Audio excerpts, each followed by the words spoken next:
You're listening to Heritage Radio Network.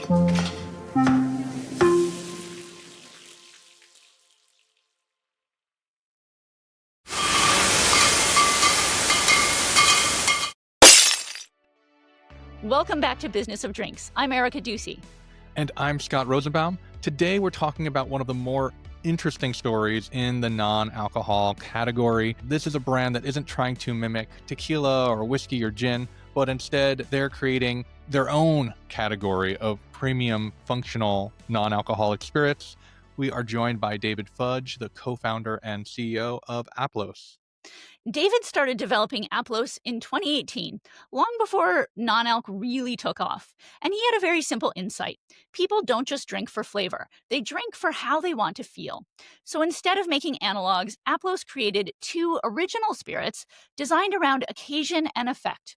The first, Ease, is for relaxing moments, and the second, Arise, is for that more energetic social occasion. And every serving includes meaningful levels of functional ingredients like lion's mane and magnesium. So it's not just the tiny amounts that you see in some functional drinks.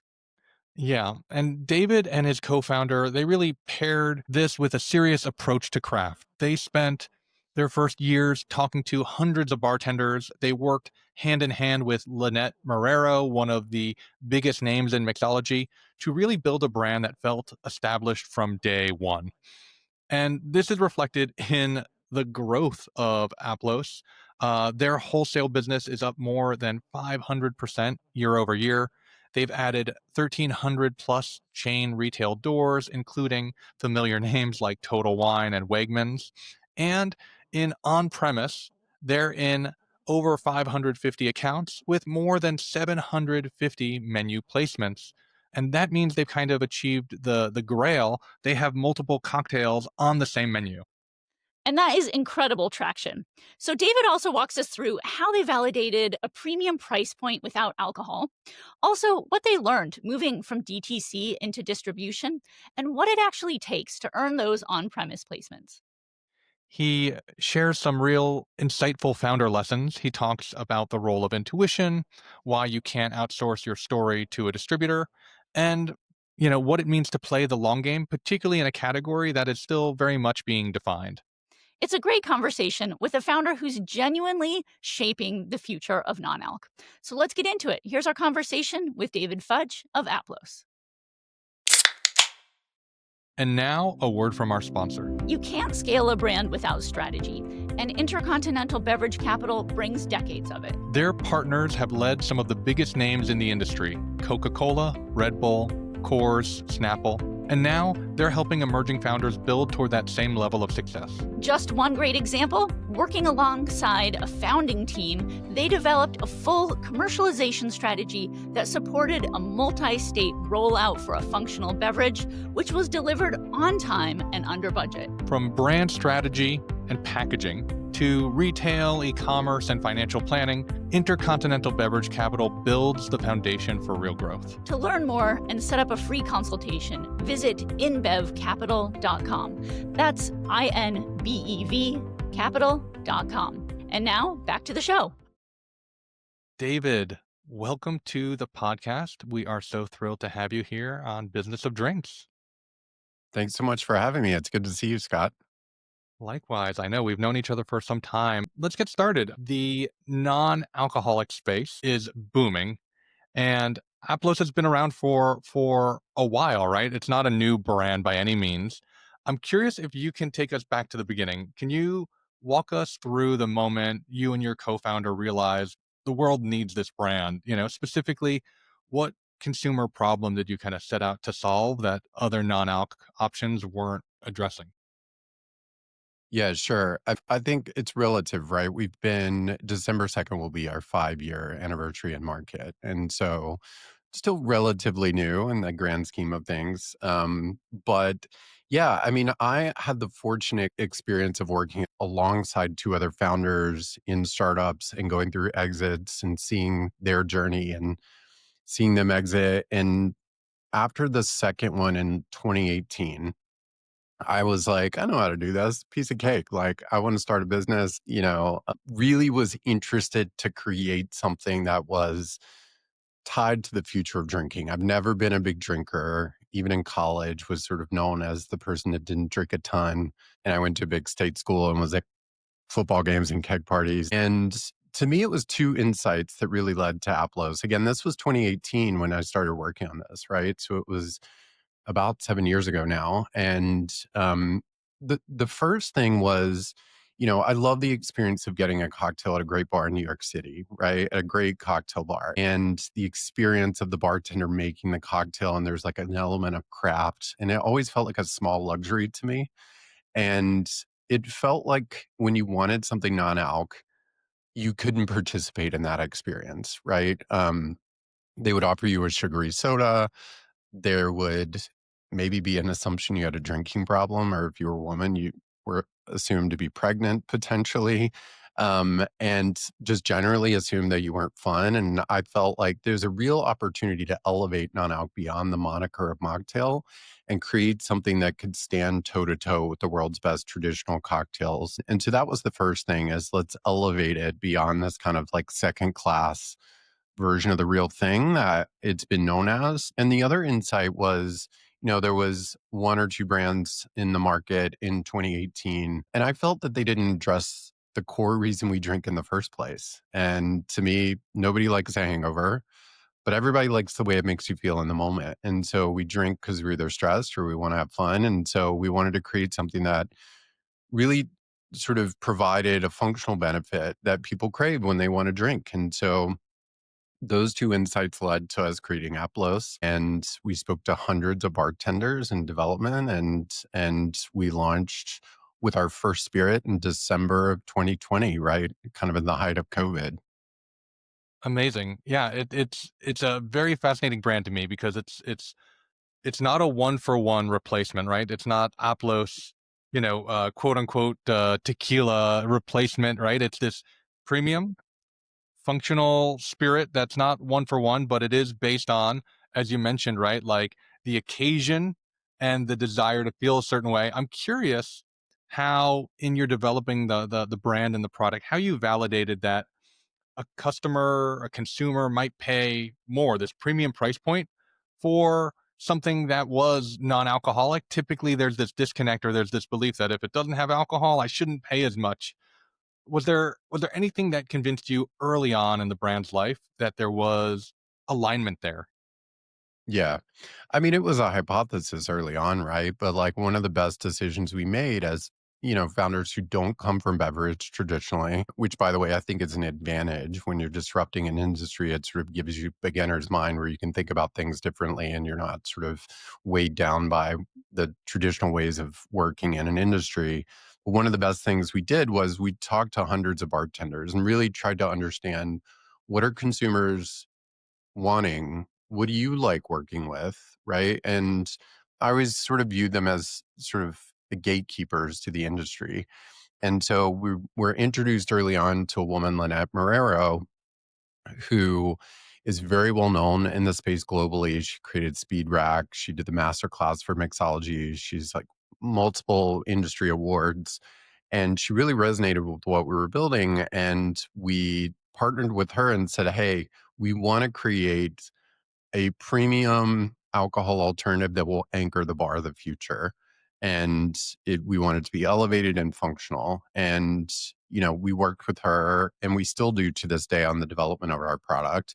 And, I think early on the functional side, like there was some hypothesis there, and just like, as any good startup, is like putting something in the market and testing it. I mean, the first year for us was really about understanding the core unit economics of the business. We were only in D2C to start, but also really understanding if we had product market fit and what consumers were responding to. And, our repeat rate, both in wholesale and in e-com, is, I think, well above industry standards. And what we have found is, you capture people first. Your flavor has to be great. Like the product has to be great, right? Tasting. That's kind of table stakes.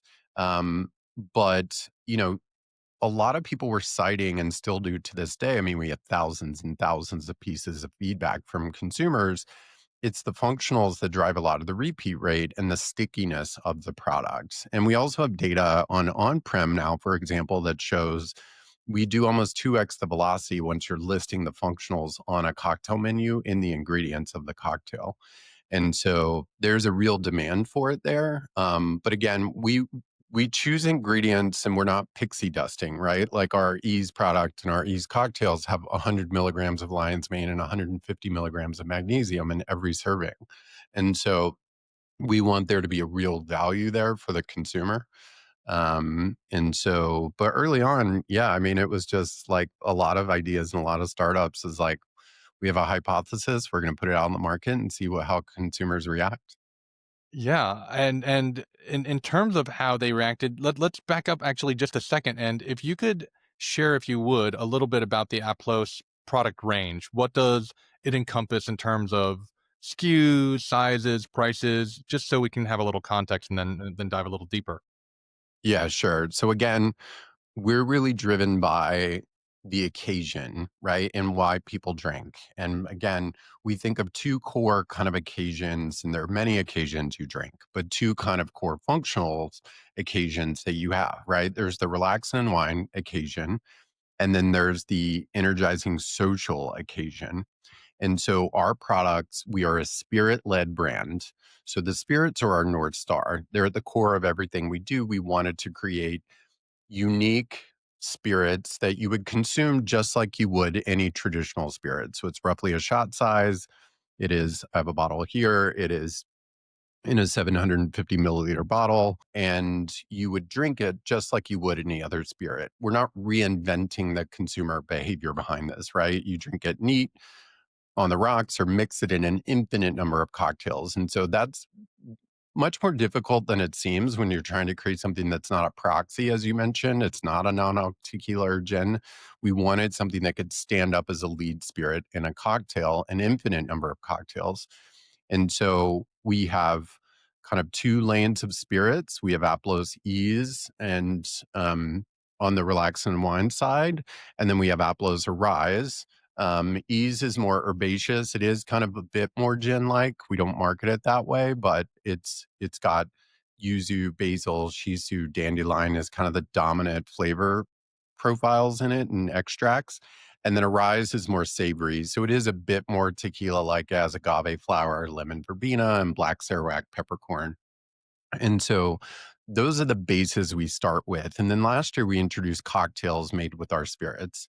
And so now we have 4 cocktails. We have a few more on the way that we're very excited about. And the goal of our cocktails is, consumer preference has trended towards convenience in recent years, but it's also to demonstrate what's possible with our spirits, right? And it's also meant to drive trial, open up new occasions, open up new customer segments, and new distribution opportunities. And so, again, North Star is the spirits, and the cocktails are made with our spirits. And just for clarity, the cocktails are canned RTDs, is that correct? Yeah, yeah. So this is our Ume Spritz. It's made with Aplós Ease for that relax and wine occasion. We developed Ume Spritz because we wanted something that would fit in like a rosé or an Aperol Spritz occasion, like an afternoon unwind where you drink it at the pool or the beach or in an afternoon drink. And it's actually our best seller. It's my favorite. And Ume is a Japanese plum. Tastes kind of like a cherry. Lynette is sort of the brains behind this one because again, we wanted something that would sort of feel familiar, but unique and elevated, right? And that's the goal with our cocktails. So they are canned and they're in a 250 milliliter can. I'm curious, right? The bottled product is led by kind of this naming convention that has consumers immediately understand what it's for, right? There's ease and there's a rise, and then the cocktails, as it seems to me, are kind of flavor driven, right? I know what I'm getting when I'm getting a spritz. Um, have you seen kind of a bifurcation, a split in the type of consumer that's reaching for one or the other, or is it kind of the same core consumer for Aplos as a brand? Yeah. I mean, there's overlap for sure, but like I think anyone who's building a drinks brand, a CPG brand, you want to sort of minimize cannibalization or kind of expand the tent. But we do see, some overlapping consumers there. You know, I think that the way we think about our cocktails, Aplos is a brand for the bar occasion, right? Like there are a lot of brands out there that have what I think of as like a more stretchy occasion, which can be a good or a bad thing, right? We want Aplos to be a brand for the bar. And so our cocktails are always rooted in a familiar cocktail that consumers understand, right? We don't generally use esoteric names for our cocktails. We have a spritz, we have a margarita, we have a Negroni, we have a take on an old fashioned. And so we want to ground people in that familiarity, but elevate it with something that feels uniquely Aplos. So we have an Ume Spritz. We have a Mendora Negroni. A Mendora is a hybrid of a tangerine and an orange. And we have a product coming out in January that we're really excited about that is, a familiar cocktail, but again, we're elevating it with an ingredient that it doesn't feel overly mass, feels sophisticated, and so it brings that sort of unique Aplos perspective to the table. Got it. Got it. I'm curious because functional is so key to the brand. There's a lot of potential, landmines out there when it comes to some of the quackery around functional, the regulatory landscape or lack thereof. How do you think about navigating that to provide true kind of value to consumers in a way that they can understand and trust? Yeah, yeah. I mean, there's a few layers to it. Number one is I would recommend getting a really good regulatory compliance attorney. I think also, so Lynette works very closely with our technical formulator, right? So anytime you're producing a mass produced beverage or food product, you need to create a commercially scalable formula for that product. And so we work with an amazing partner there and who's worked with us since the inception of the brand. And they're very familiar with what's grass and what's not, what's compliant, what's not. Also being familiar with, I mean, it really depends on your distribution strategy, right? Like if you want to go in Whole Foods and Sprouts and the natural grocers, they have lists of banned ingredients, right? And so you need to be familiar with that. And so we're always testing new functional ingredients, but we obviously want to use ingredients that are safe and have a sort of regulatory compliance around them. And so, it just takes educating yourself, making sure that you're checking things with a reputable lawyer, working with your retail partners and, working with a very experienced, partner in the development of a commercialized scalable formula. I'm curious, do you find that innovation in this form of function, is this being driven by producers such as yourself, and therefore there's a lot of education for consumers? Or are you playing catch up to consumers' already pre-existing demands by giving them what they're already asking for? Yeah.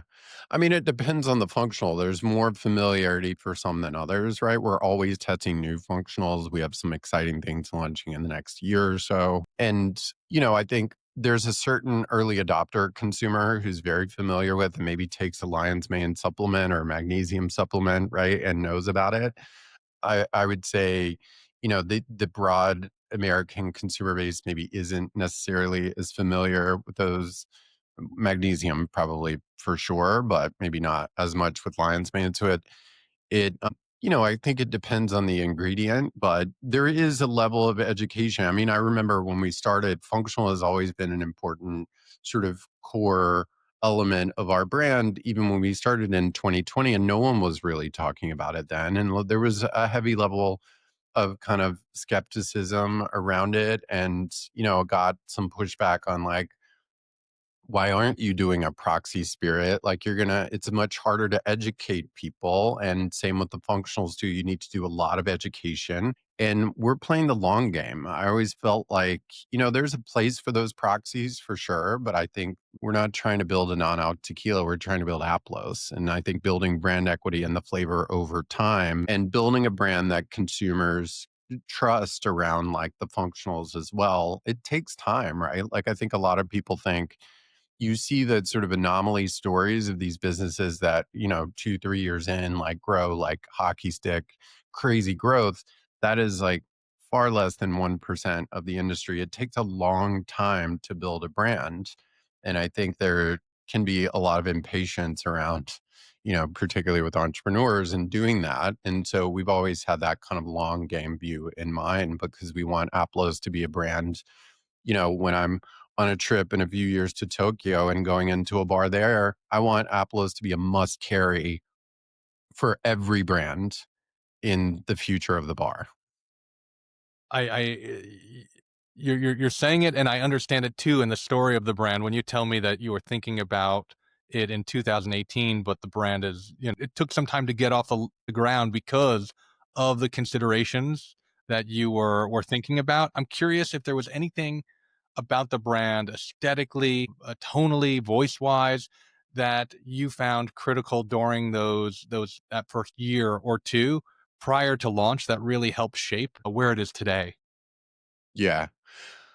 I mean, I'm a brand guy. Like I've been a marketer my whole career, like 20 plus years building consumer brands, right? And so I've been in positions before where I've been frustrated working for other people who just sort of thought as brand as like logos and pictures. And I think of it more as like a person. Like we're multidimensional, right? Like the clothes that we wear, the tone of voice, the things we care about, right? The way that we look and feel. There needs to be a level of authenticity to that. So we made heavy investments early on into the brand, worked with an amazing creative director and strategy team to sort of really build a brand that again we felt like wasn't overly trendy and sort of the moment. I always wanted Aplós to feel like it kind of been around a while when we launched. And when we launched, we did get a lot of feedback from reputable people at like, major media brands, even press, that were like, this doesn't look really like a startup. And that was sort of intentional. But, it's also like I'm a very like, the aesthetic and the look and feel and kind of world of it really matters to me.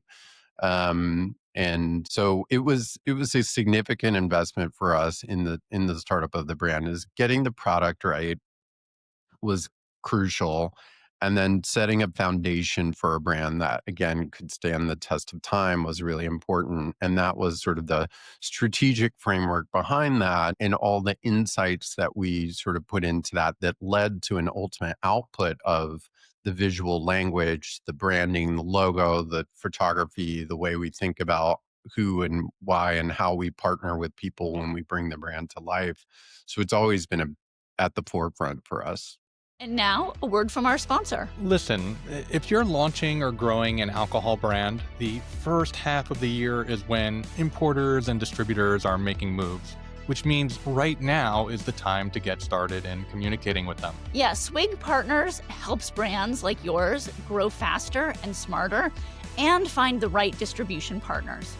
The team has decades of relationships and is ready to help you succeed. Right now, our listeners get an exclusive Q4 discount when you sign up before the end of 2025. Mention Business of Drinks and you'll get $300 off your service fee. So start out the year strong by getting ahead of 2026 goals. Visit swigpartners.com/business of drinks.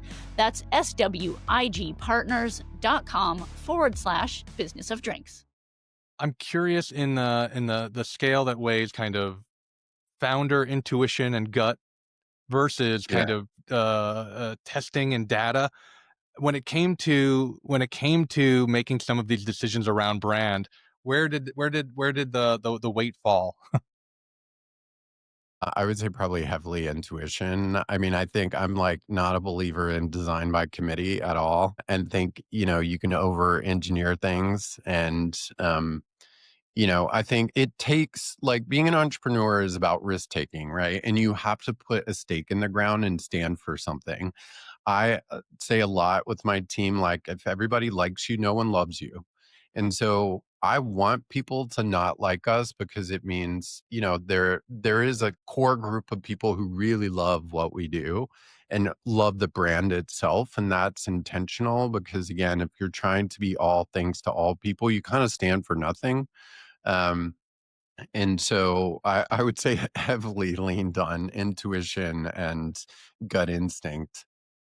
Yeah. No, I think that resonates, and your, how you think about authenticity.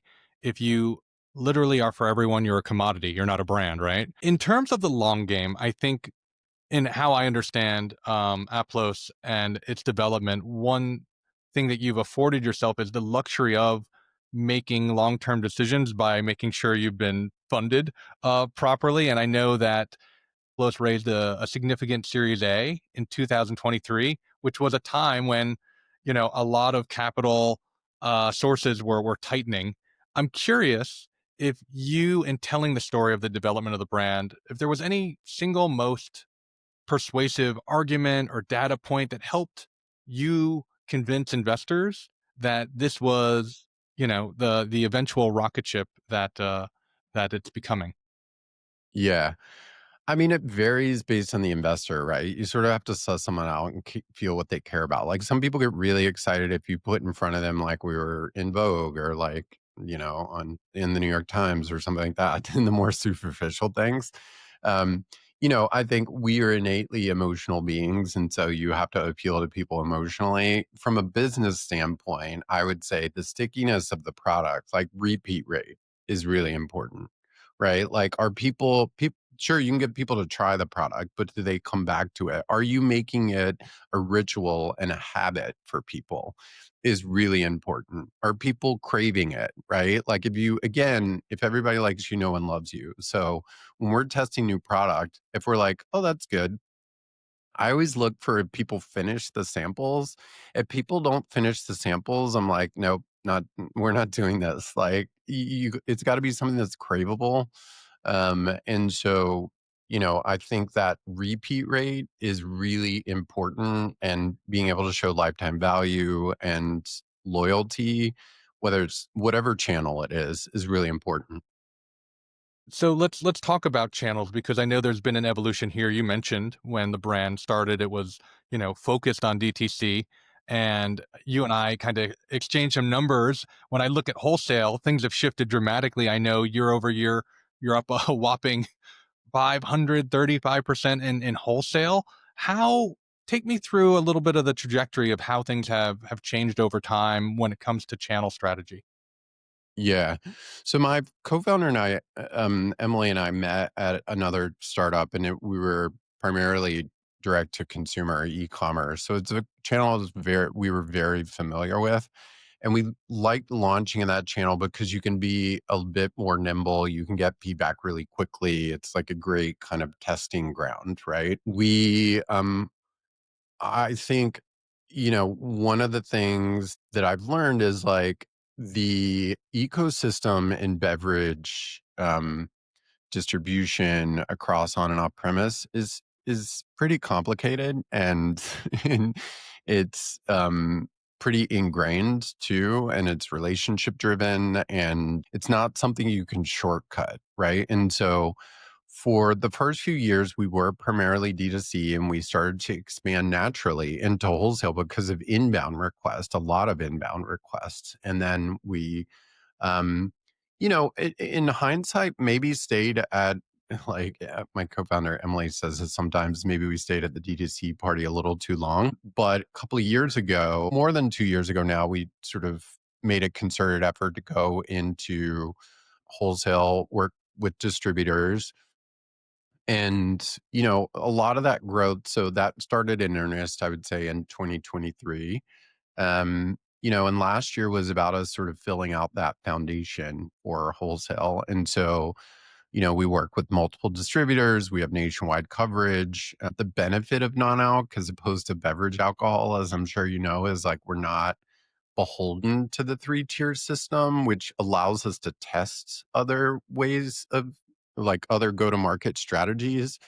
I think there was probably an overweight in like, oh, we can be a rebel and do whatever we want early on. Whereas the reality is the key decision makers and stakeholders in this industry are still pretty much tied to that three-tier system in a lot of ways, right? And so, sure, you can use a different distributor, but like the buyer at a big hospitality group or a key on-premise account is still like maybe not gonna buy from you direct because it's, like, operationally annoying for them, and so understanding a lot of those nuances there was a learning curve for us for sure. I mean, we have an incredible management team and some incredible investors from Bev who have shortcutted that learning curve for us, but, we just launched into chain retail at the end of last year, and we've seen exponential growth, and we're still just scratching the surface, and so I think, you know, there is absolutely no silver bullet to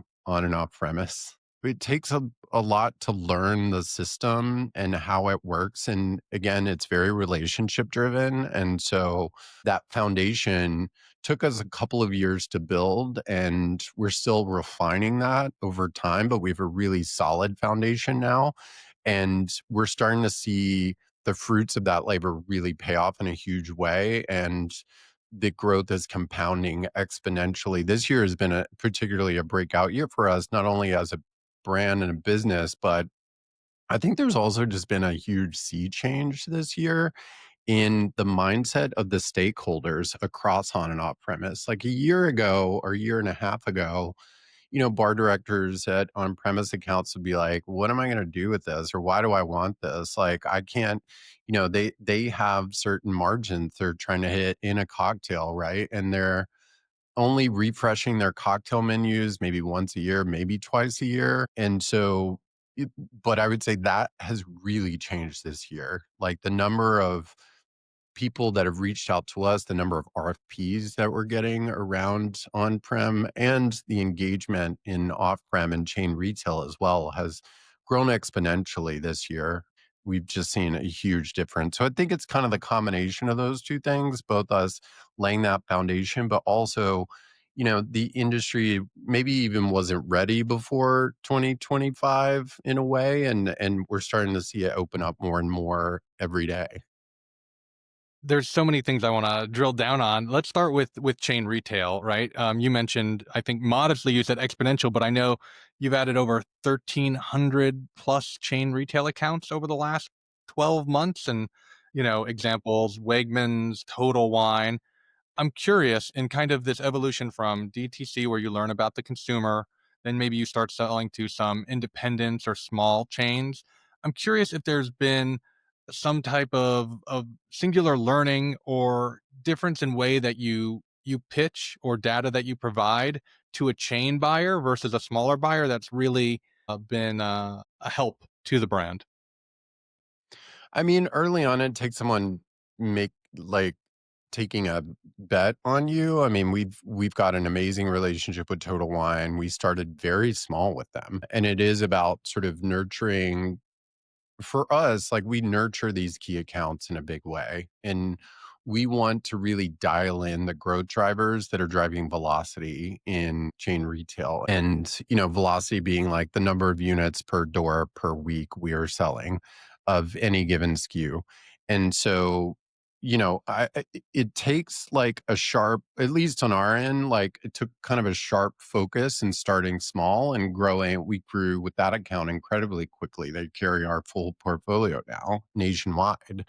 And we have an amazing relationship with them, and they're very supportive. And again, I think for us, it's about like nurturing those accounts and really dialing in the growth drivers before we expand too quickly. And, we want to have high confidence in the velocity. Um, and, also sometimes that means saying no to opportunities, right? Because if someone in the mass or convenience channel wants to bring you on, but then there is kind of a go to market strategy and playbook that we have that is about sort of, you know, walking early on so that we can run and sprint after we have those learnings. Is there an example of those learnings that you can provide where you benefited from starting small? So, I'm making up an example here, but maybe you start out with a few stores and you realize it's in the wrong section, or the shelf talkers don't tell the story in the right way. Is there some type of example you can think of where you tweaked or changed something that really led to learnings that helped when you expanded? Yeah, I mean, we're still learning every day, but I think like retail itself, some people say it kind of comes down to like product packaging, pricing, promotion, right? I think a lot of times it's the unsexy stuff that moves the needle the most, right? Like in beverage, as you know, I mean, we've talked about this before, I think, but like sips to lips is crucial.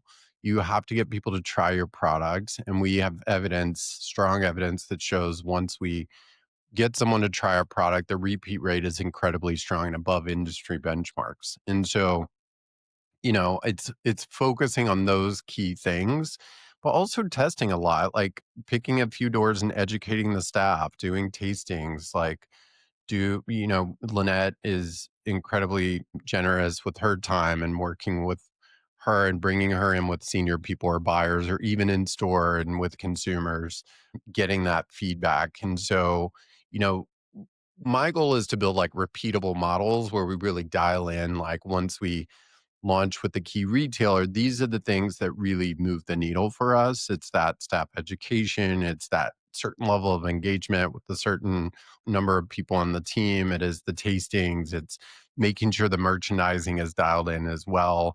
And so again, to me, it's like a lot of people ask me like, what's driving your success in Total Wine or Sprouts or wherever it is. And again, it's not one singular thing. Um, and it's trying a lot of things and seeing kind of what works and refining over time. But I think in chain retail, we found number one, your product has to be great, right? Like that's table stakes. Like there is, I think, as you said, like the market is booming, and people say to me sometimes now, like, your timing is great. And I'm like, well, I've been working on this for 7 years. So, maybe you just noticed, but it's taken a while to get here. But I think, there's no a single answer to any of these questions, and you really have to immerse yourself in it. But once you dial the product in, like in chain retail, again, it's to me, I'd say like the nuts and bolts and kind of the unsexy stuff that works.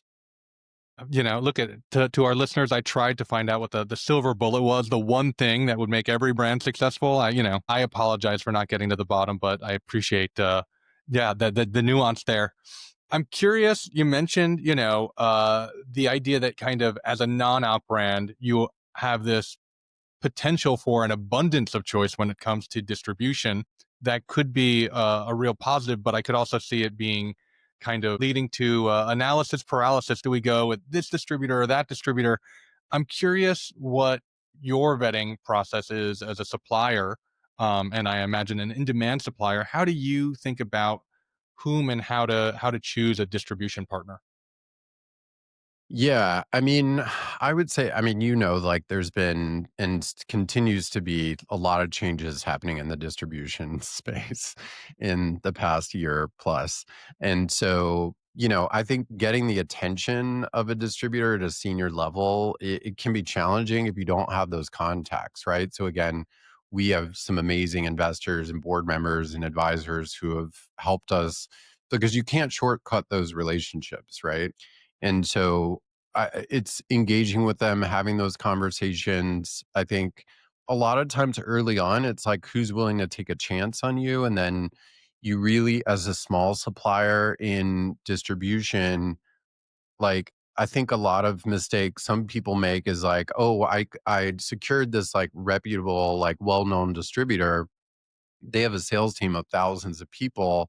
I just grew my sales team by like 2,000 people around the country, which is a mistake to think that. As a small supplier, you really have to have your own feet on the street. You can't outsource your story, and you really have to get the ball rolling yourself. It's like pushing a boulder up a hill. They're not going to do it for you. Kind of early on, they maybe sort of feel like a bit like glorified FedEx, but you have to prove the demand to them.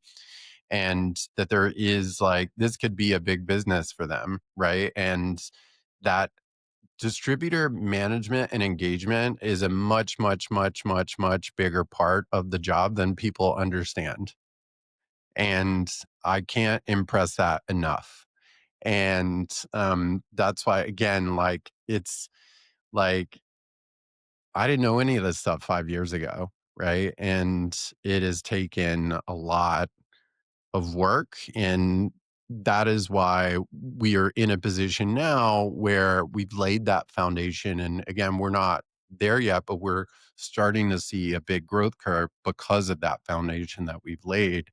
And so, but when it comes to choosing a distributor as a small supplier, it's just like shelf space in a retail store. Like, it's sort of, it can be hard to get that initial placement. And there's only so many slots available, right? And there's only so many kind of brands that a distributor can take on. And then if you think about what's motivating their sales team, they're typically KPI'd on certain brands or cases. And like, they're going to make their bonus based on selling cases of Tito's. And like, they're maybe not going to pay that much attention to you until they recognize, like, hey, this brand is gaining a lot of traction. And so it is that distributor engagement, it's building incentives, it's like building relationships with the team on the ground, but you can't not have your own people on the ground when you're a small brand, in my view. Yeah. No, I love that point you make though. It's not about the absolute number of salespeople. You're not growing your team by their team. For those listening, you can multiply by their team, but then you might also want to divide by the number of suppliers they're working with in terms of the attention, Yeah. to get a more realistic picture. Um, Yeah. Shifting gears and talking about on-premise, you shared with me a stat that really resonated, which is, Aplós is in about 550 plus on-premise accounts, and it's on around 750 on-premise menu placements, meaning, right, that typically you are on a menu, or when you're on a menu, you're on it more than once. And I'm curious about this really interesting ratio and how you think about and how you've achieved getting more than one placement or one menu placement per account. Yeah. Yeah. Well, we've added 15 accounts this week, so that number is up. Again, this is like, you kind of have to pick your key accounts and nurture them. I'll give you an example. I live in Miami now, and we were connected through a friend of mine in the restaurant industry to the beverage director at Coat. Coat is a Korean steakhouse, Michelin star here in Miami. They have a location in New York. They open, I believe, this week in Vegas. I think they have 4 locations, and they have Coco Dock in New York. Um, which, if you haven't been, you should go. We started with them. They gave us a chance and put a cocktail on a menu in Miami. And we're doing, 10 cases a month in our spirit with that menu placement in one location. In a location, many would argue Miami is a place where people come to get wasted. And, in a location in the design district here in Miami, and selling that cocktail for $18. And so that was a small case study that we used, and we nurtured that relationship and now have a relationship with the senior team there. And we expanded to all of their locations, and they brought on our Ume Spritz and Mendora Negroni because of our performance. We also had Michelin feature our cocktail there as one of the best non-alc cocktail programs in the country in Michelin restaurants. And so it is about nurturing those relationships and proving that demand. Again, with Neiman Marcus at the Rotunda in San Francisco, like, they were selling the Ume Spritz there, I think for $17 a can, and doing very, very well, like selling well over 10 cases a month. And now we're in all 36 Neiman Marcus food and beverage outlets, and in some grab and goes. And so it's like, this is also with hotels, we found a lot of success, right? Where it's like, in hotels, there are multiple places that you can distribute. You can go into the bar program in the restaurant. You can be in the pool program. You can be in the mini bars, and they're sometimes grab and goes. And some like here at the Edition in Miami, where a welcome drink when you arrive, you're offered either a traditional alcoholic cocktail or Aplós. And so, I think in hospitality, in hotels, there are natural ways to sort of get multiple placements in an account. And in restaurants as well, sort of nurturing those accounts and unlocking like what are those sub channels within on premise that really work for us, right? Is it high end Mexican restaurants in top DMAs where we put an Arise margarita, right? Which we have an account in San Francisco, Elena's, that does really, really well for us, right? And that we used early on as kind of like a case study and expanded based on our learnings there. I'm curious when you think about menus, there's so many options or places literally and on the real estate on the menu where a non-alc cocktail can go. Sometimes it's in the back of the menu. Sometimes it's right next to the alcoholic cocktail. Sometimes it's in a box. How do you think Aplos benefits from being in a certain position? Is there a space that you aim for when getting a menu placement? I mean, a lot of this has to do with like, again, on premise is so it varies, right? If it's an independent, you may just be dealing with the bar director. If it's a hospitality group, you may be dealing with like a corporate bar director. They may be turning over the menu once a year, maybe twice a year. They may be using an external partner to RFP. Like there are a lot of ways that these menus are built. We always encourage, again, one of our core goals is to elevate non-alc beyond the moniker of mocktail. So we really discourage using that term, number one. And we really encourage including our cocktails in the same list or at least right next to traditional cocktails. The way I really prefer is that you really denote the ABV of the cocktail, similar to when you see like a gluten free icon or something like that on a menu. That's where we would like to move to. We are seeing like more explicit kind of non-alc sections of menus, which works as well. And we see much higher velocity and in when we are paired next to our alcohol counterparts, and that's both in on and off premise. So I've got final questions that deal with kind of your role as co-founder and CEO. You mentioned the potential for founders to underestimate how much time distribution management will take. I'm curious if we're thinking about how you allocate your time as CEO. We're looking at a pie chart. How do you divide your day or your week or your month? What percentage of your time is spent doing certain aspects of your role? Ooh, that's not an easy answer. And part of the reason I love this is because like I get to do so many different things and I am a builder. I like to be in the weeds actually. And I'm like pretty involved in creative direction, even on the marketing side. And in obviously overall kind of growth strategy. And so, I would say like probably 50% of my time is like working with the management team and working on growth strategy, right? And then there is probably 25% of my time that's a bit more flex, right? I like to spend a good amount of time relationship building, kind of building awareness for Aplos as well and deepening our relationships with key retailers, distributors, things like that as well. So but every day looks different. And honestly, there's seasons too. Like, having gone through a couple of other startups, like this year won't be like next year, right? I think we're not a mature business yet. We're kind of still like a teenager, maybe. And so the role shifts as you grow. And I really like that about it. I'm the kind of person, even early in my career, where when I sort of got a new job, I was very intent. My first job was in television. I was like, I don't want to be a television person or pigeonholed that way. So then I went over to Hearst magazines.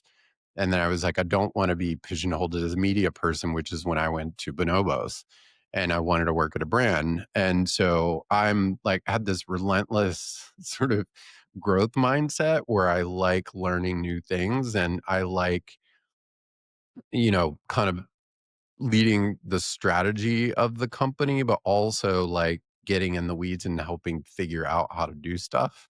And if I'm not able to do that, I'm less happy. Like my personal mood and mindset is not as great. So that's part of the reason I love what I do.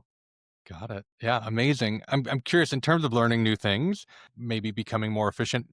Do you use AI in your role? And if so, how do you use it and how do you think about it? I use it every day, multiple times a day. And to me, it's like I play a lot with it, trying to figure out like how to make it more efficient.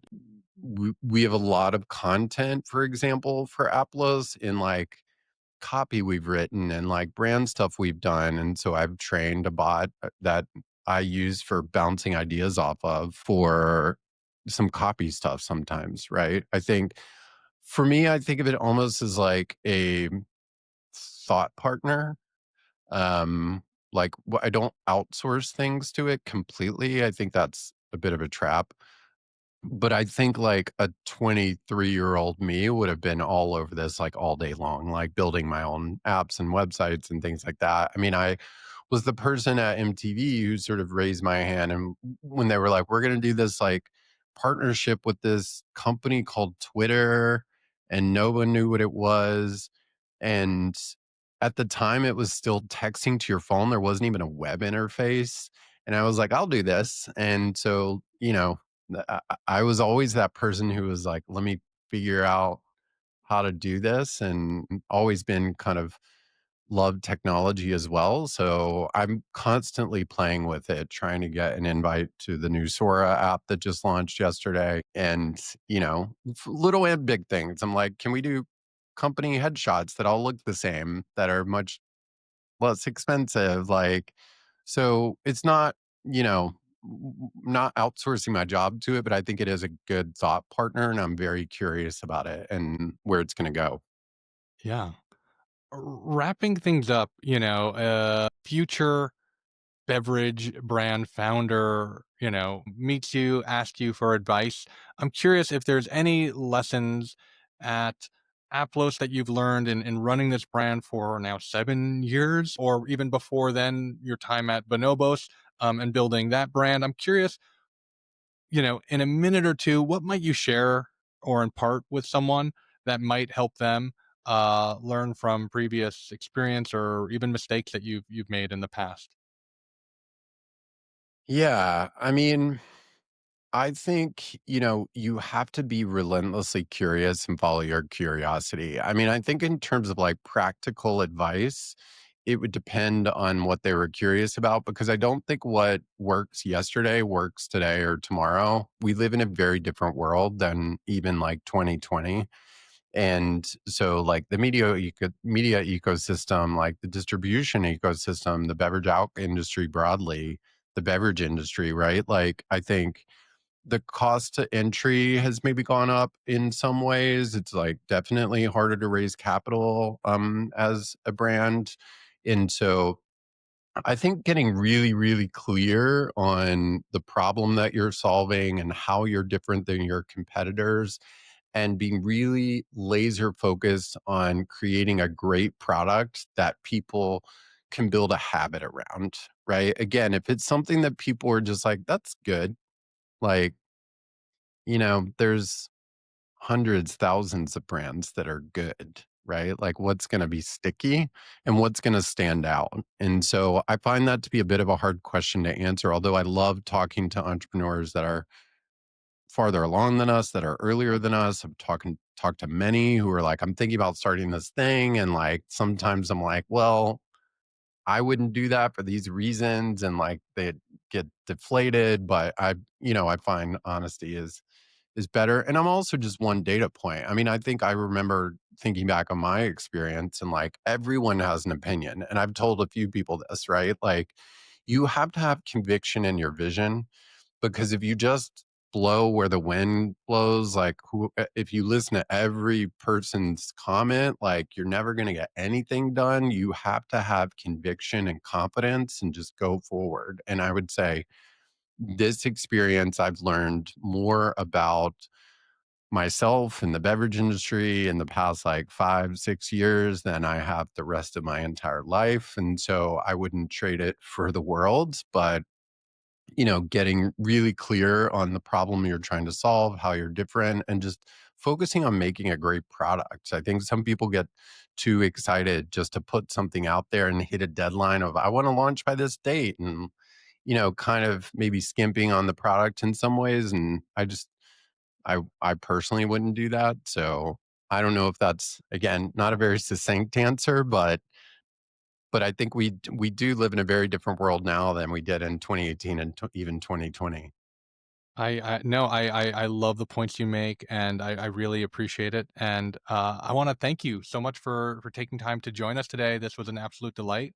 And thank you for sharing so much about your story and the brand. Of course. Thanks for having me. Thanks for joining us on Business of Drinks.